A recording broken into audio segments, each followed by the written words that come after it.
যে ছয়টা আলামত আল্লাহ পাক রব্বুল আলামিন তার কালামের মধ্যে সূরা হুজরাতের 11 এবং 12 নম্বর আয়াতের মধ্যে উল্লেখ করেছেন। সূরা হুজরাতের 11 এবং 12 নম্বর আয়াতের তিনটা আয়াতের মধ্যে আল্লাহ তাআলা হিংসার 6টা কুস্বভাবের কথা আলোচনা করেছেন, 6টা আলামতের কথা উল্লেখ করেছেন। এই 6টা কুস্বভাব, এই 6টা আলামত এক একটা বড় বড় গুনাহ। 6টা আলামত এক একটা বড় বড় গুনাহ।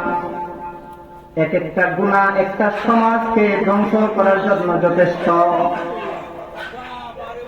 এক একটা কুস্বভাব এক একটা বড় বড় গুনাহ, আর এক একটা বড় বড় গুনাহ একটা সমাজকে ধ্বংস করার জন্য যথেষ্ট। একটা সমাজের মধ্যে বিশৃঙ্খলা সৃষ্টি করার জন্য একটা গুনাহই যথেষ্ট। এত বড় বড় একটা গুনাহ তাফসীর উসমানীর মধ্যে লিখেছেন।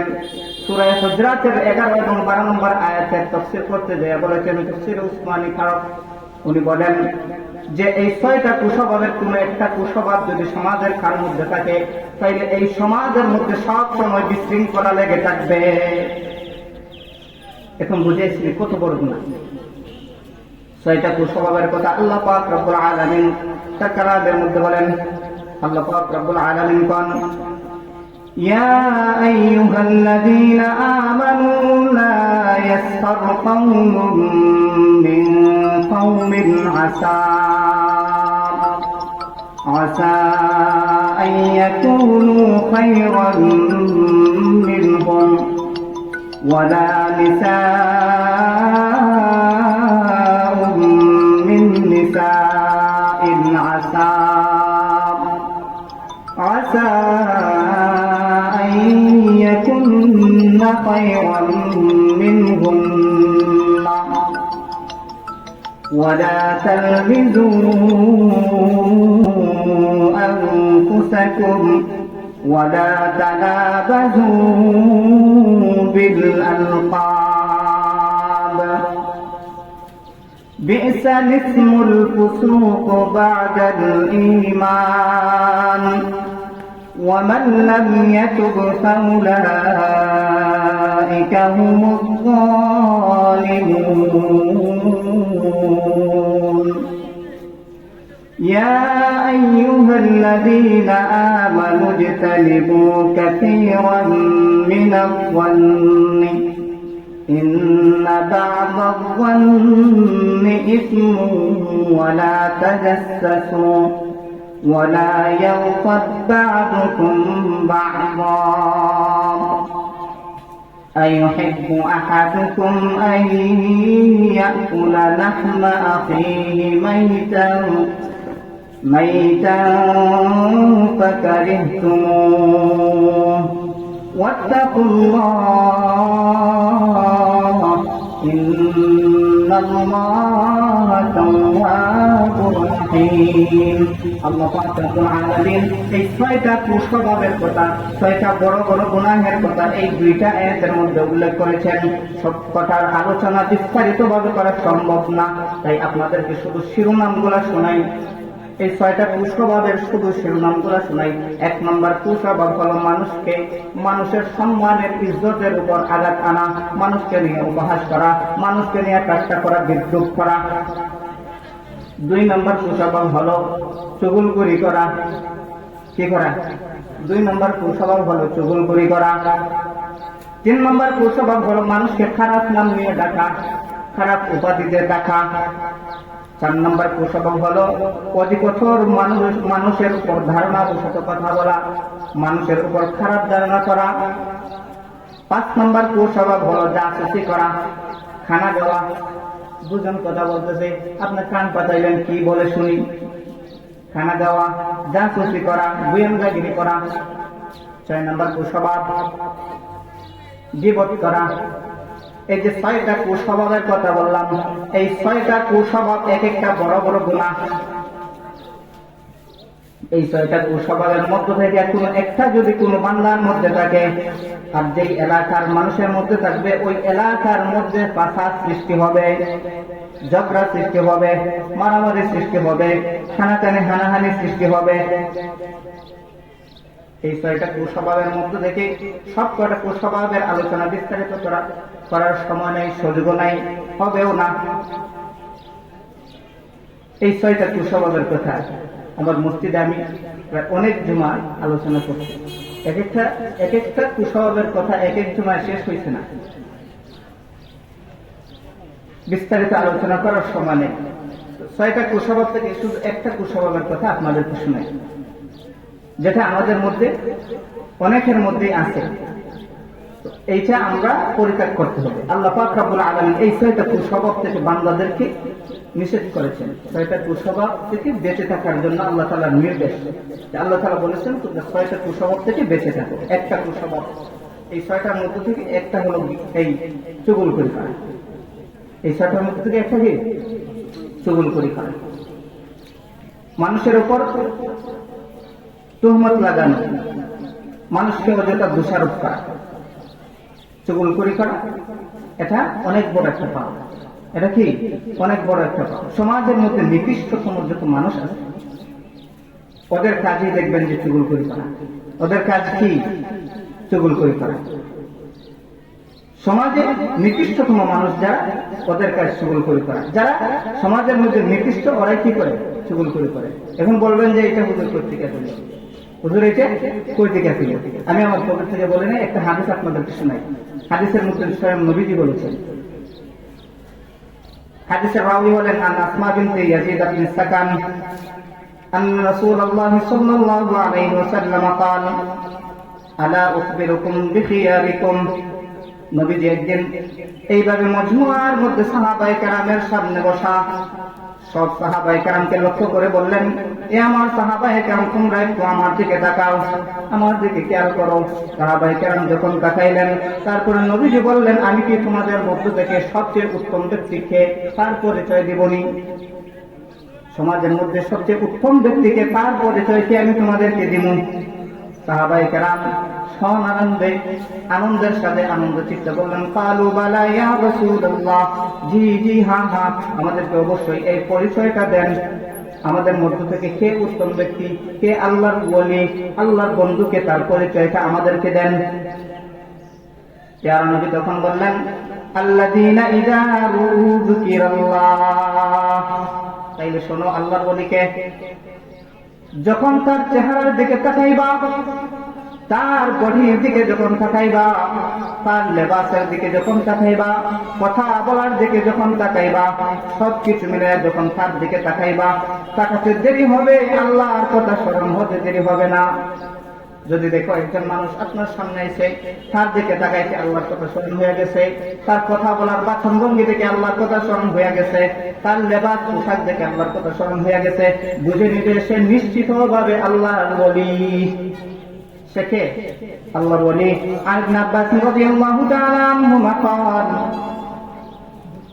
قيل يا رسول الله صلى الله عليه وسلم من أولياء الله। ইবনে আব্বাস রাদিয়াল্লাহু তাআলা আনহুমা থেকে বর্ণিত, উনি বলেন, ইয়া রাসূলুল্লাহ, ইয়া হাবিবাল্লাহ, আমাকে আল্লাহর ওলি কারা, তাদের পরিচয় কি, তাদেরকে কি কইরা চিনমু, তাদেরকে কি কইরা চিনমু? এই হাদিসটা ইবনে কাসিরের মধ্যে উল্লেখ করেছেন, আলা ইন্না আউলিয়া আল্লাহি লা খাউফুন আলাইহিম ওয়ালা হুম ইয়াহজানুন। এই আয়াতের তাফসীর করতে গিয়ে ইবনে কাসিরের মধ্যে এই হাদিসটা উল্লেখ করেছেন। ইবনে আব্বাস বলেন যে জনৈক ব্যক্তি নবীকে জিজ্ঞাসা করলো, ইয়া রাসূলুল্লাহ, ইয়া হাবিবাল্লাহ, আল্লাহর ওলি কারা, তাদেরকে কি কইরাছেন ও তাদের পরিচয় কি? আল্লাহ নবী তখন কোন, আল্লাযীনা ইযা যুকিরাল্লাহ, যখন তার দিকে তাকাইবা, তার দিকে তাকাইতে দেরি হবে, আমার আল্লাহর কথা স্মরণ হতে দেরি হবে না। তাহলে আল্লাহর ওলিদেরকে চিনার একটা পরিচয় জানতে পারলেন তো? যখন দেখবেন যে একটা মানুষের দিকে তাকাইলে আপনার আল্লাহর কথা স্মরণ হয়ে গেছে, তখন সঙ্গে সঙ্গে বুঝে নেবেন যে সে কে? আল্লাহর ওলি, সে সমাজের মধ্য থেকে উত্তম ব্যক্তি। আমাদের করণীয় তখন কি হবে? তখন আমাদের করণীয় হবে ওই মানুষটাকে সম্মান করা, ওই মানুষটাকে সম্মান করা, ওই মানুষটাকে মহব্বত করা, ওই মানুষটাকে ভালোবাসা। আর তুমি কেন মহব্বত করবা না? তাকে তো স্বয়ং আল্লাহ মহব্বত করে। যে জায়গায় আল্লাহ মহব্বত করে তুমি কেন মহব্বত করবে না? तुम किस कैद का मूल्य है? तुम किस कैद का मूल्य है? अल्लाह मोहब्बत करें जे जगह তুমি কেন মহব্বত করবা না? উচিত হবে কি তাকে মহব্বত করা, ভালোবাসা, সম্মানের সাথে আদবের সাথে তার সাথে পেশ হওয়া। এরকম মানুষ আছে না আমাদের সমাজে? চেহারা দেখতে হয় না, নাম শুনলেই শরম হয় আপনার কথা। এরকম মানুষ আসেনি? কইমুনি কয়েকটা নাম। কাতিয়ার শেখ সাহেব নাম কইলে কার কথা স্মরণ হয়? কার কথা স্মরণ হয়? শাহজালাল মজররদে ইয়ামুনি নাম কইলে মনে হয় মদ কাউরা মনে হয়, কন্যা গাঁজাখুরের কথা মনে হয়, সুদখুরের কথা মনে হয়, কার কথা মনে হয়? আমার আল্লাহর কথা স্মরণ হয়। তাইলে বোঝা গেল যে শাহজালাল আল্লাহ বলেছিলেন, নিশ্চিত হবে আল্লাহর বলেছিলেন। একজন মানুষের নাম শুনে যদি আল্লাহর কথা স্মরণ হয় তাইলে বুঝতে হবে যে উনি আল্লাহর বলেছিলেন। এটা আমার প্রফেটের কথা না রাসূলের কথা? রাসূলের কথা। রাসূল বলেন, সাহাবায়ে কেরামরে শুনো, তোমাদের মধ্য থেকে উত্তম ব্যক্তি ওই ব্যক্তি আল্লাহর ওলি, যার চেহারার দিকে তাকাইলে, যার হাঁটা চলাফেরা বাচনভঙ্গি সবকিছু মিলে যখন তার দিকে তাকাইলে যখন দেখবা যে সঙ্গে সঙ্গে আল্লাহর কথা স্মরণ হয়ে গেছে, বুঝে নিতে হবে সে আল্লাহর ওলি। আর সেই ব্যক্তি তোমাদের মধ্য থেকে উত্তম ব্যক্তি, তোমাদের সবার মধ্য থেকে উত্তম। এবার নবীজি কোন আলা উখবিরুকুম বিশিরারিকুম, ওরে আমার সাহাবায়ে কেরাম, তোমাদের মধ্য থেকে নিকৃষ্টতম ব্যক্তিকে পার করেছে কি তোমাদেরকে দিমুনি। এবার সাহাবায়ে কেরাম মাথা নিচু করে ফেলছে। কি বলছে? মাথা নিচু করে ফেলছে। কারণ রাসূল কোন কুস্বভাবের কথাটা বলবেন আর কি জানি এটা আমার দ্বারে পড়ে যায়, কি জানি এটা আমার ধারে পড়ে যায়। এই জন্য রাসূল সাহাবায়ে কেরাম যখন এই কথা বললেন, সাহাবায়ে কেরাম মাথাটি নিচু করে দিলেন, আর মাথা উঁচু করে না। এবার নবীজি নিজে স্বয়ংই বলতেছে, আল মাশাউনা বিন নামিমা, এই কুস্বভাবগুলা সমাজের মধ্যে নিকৃষ্ট ব্যক্তিদের পরিচয়গুলা নবীজি নিজেই বলতেছেন, আল মাশাউনা বিন নামিমা। এক নম্বর, সমাজের মধ্যে নিকৃষ্টতম ব্যক্তি হলো যে সমাজের মধ্যে চুগলখড়ি করে বেড়ায়। কি করে বেড়ায়? যে ব্যক্তি চুগলখড়ি করে বেড়ায় সেই ব্যক্তি হলো সমাজের মধ্যে নিকৃষ্টতম ব্যক্তি। তারপর নবীজি কোন ওয়াল মুফসিদুনা বাইনাল আখিবা, দুজন মহব্বতকারী ব্যক্তির মধ্যে ফাসাদ সৃষ্টি করে দেয়। যেই ব্যক্তি দুজন মহব্বত ভাই ভাইয়ের মধ্যে ঝগড়া লাগায় ওই ব্যক্তি নিঃসন্দেহে নিকৃষ্টতম ব্যক্তি। দুজন ভাই তাদের চলাফেরা খুব আন্তরিক, স্বামী স্ত্রীর চলাফেরা খুব আন্তরিক, ভালোবাসা চলাফেরা সুন্দর সুষ্ঠুভাবে চলতেছে।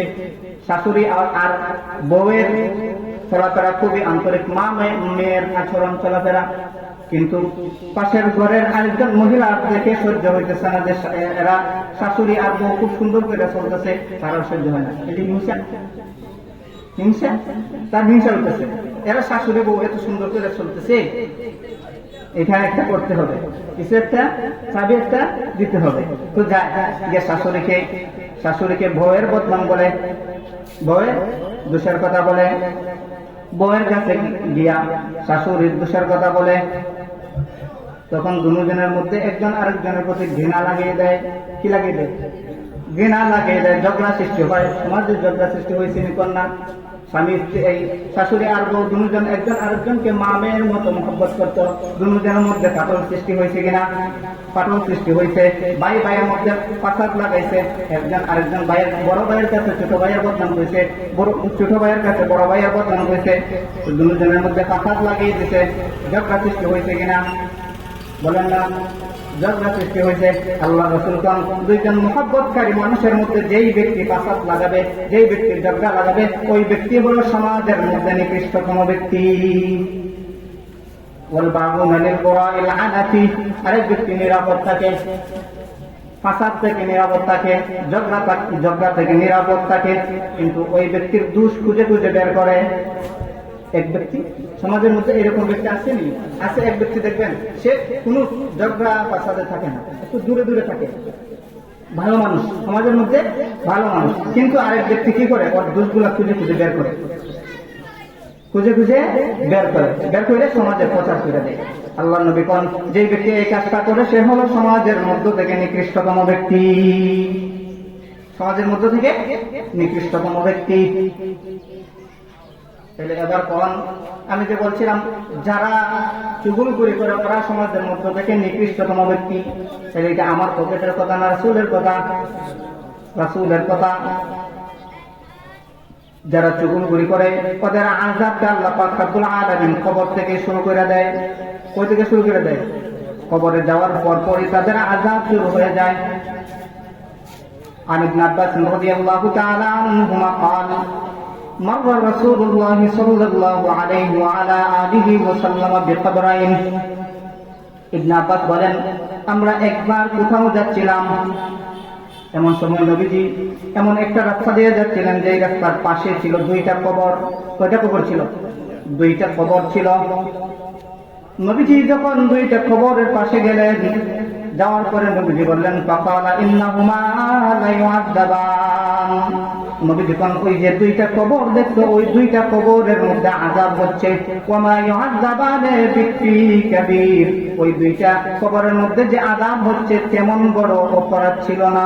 বালা ইন্নাহুমা ফি কাবীর, তবে তাদের অপরাধটা একটু বড়ই ছিল। অপরাধটা একটু বড়ই ছিল।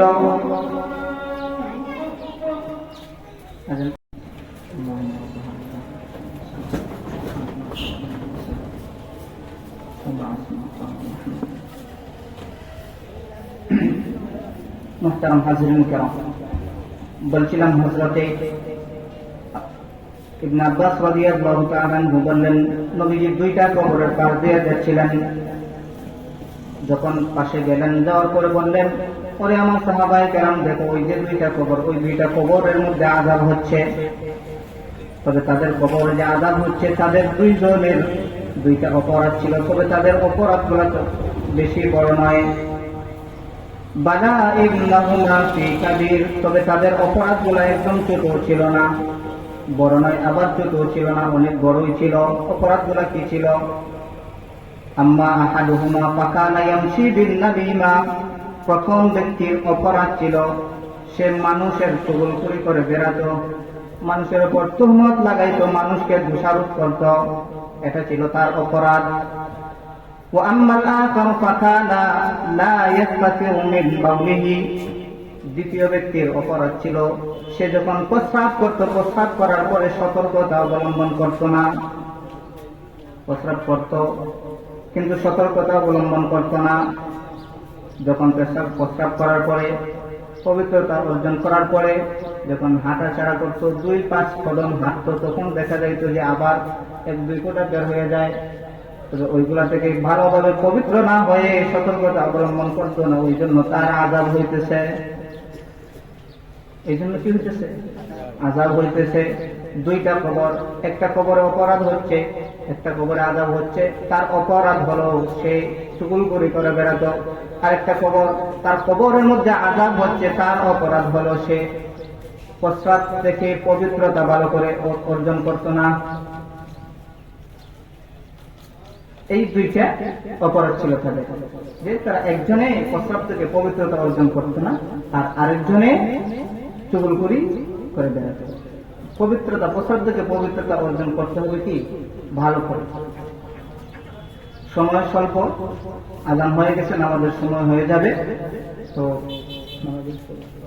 বাকি আলোচনা নামাজের পরে হবে ইনশাআল্লাহ। আলহামদুলিল্লাহ আলহামদুলিল্লাহি রাব্বিল আলামিন ওয়াসসালাতু ওয়াসসালামু আলা সাইয়্যিদিল আম্বিয়া ওয়াল মুরসালিন। ربنا ظلمنا أنفسنا وإن لم تغفر لنا وترحمنا لنكونن من الخاسرين. ربنا فاغفر لنا ذنوبنا وكفر عنا سيئاتنا وتوفنا مع الأبرار. ربنا آتنا في الدنيا حسنة وفي الآخرة حسنة وقنا عذاب النار. يا حي يا قيوم برحمتك نستغيث يا ذا الجلال والإكرام. আল্লাহ রাব্বুল আলামিন, মওলাই কারীম, আল্লাহ আমি গুনাহগার, তোমার মায়া বান্দাদেরকে নিয়ে তোমার শহীদ দরবারে হাত উঠাইলাম। আয় রব্বুল আলামিন আমাদের জিন্দেগীর সমস্ত গুনাহগুলোকে মাফ করে দাও। আয় আল্লাহ রব্বুল আলামিন দাওরাই বাজার মুসলিম ব্যবসায়ী বৃন্দ ভাইগণ যারা আছেন আল্লাহ তুমি সবার হায়াতের মধ্যে বরকত দাও।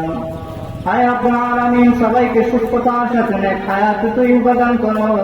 আয় রব্বুল আলামিন মওলা করিম আল্লাহ আমরা যারা দুনিয়াতে আছি আল্লাহ আমাদেরকে সবাইকে তুমি সুস্থতার সাথে নেক হায়াতে তুই দাও। আয় রব্বুল আলামিন দুনিয়াতে যতদিন থাকবো আল্লাহ আয় মওলা করিম তোমার কুদরতি পায়ে সেজদা দেওয়ার তৌফিক দিও। আয় রব্বুল আলামিন তুমি মওলা সন্তুষ্ট থাকো এমন ইবাদত করার তৌফিক আতা করো। আয় রব্বুল আলামিন মওলা করিম তুমি মওলা ও সন্তুষ্ট হয়ে যাও এমন গর্হিত কাজ থেকে আমাদেরকে হেফাজত রাখো।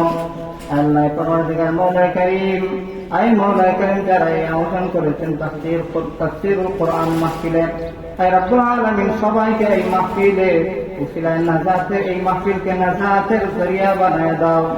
আল্লাহ রব্বুল আলামিন আল্লাহ যারা কোরআনের খেদমত করছেন আয় রব্বুল আলামিন মওলা করিম এই খেদমতের উসিলায় তুমি তাদের সবাইকে মাফ করে দাও। আল্লাহ রাব্বুল আলামিন তাদের থেকে যারা দুনিয়া থেকে চলে গেছেন আল্লাহ তাদের অনেকের মা নাই, বাবা নাই, দাদা নাই, দাদি নাই, নানা নাই, নানি নাই, ভাই বেরাদর পেশ আকারিব আল্লাহ যারাই কবরের বাসিন্দা হয়েছেন আল্লাহ তাদের কবরকে তুমি জান্নাতুল ফিরদাউসের বাগান বানায় দাও।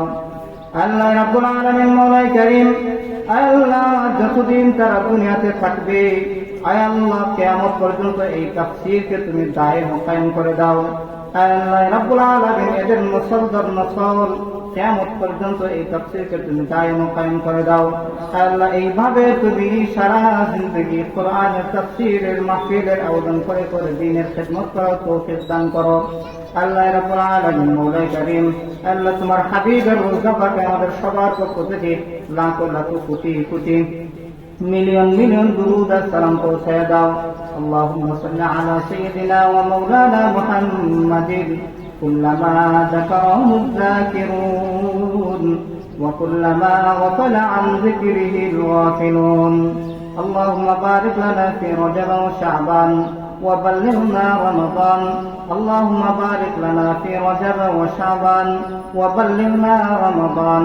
اللهم أنت السلام ومنك السلام تبارك يا ذا الجلال والإكرام. سبحان ربك رب العزة عما يصفون وسلام على المرسلين والحمد لله رب العالمين.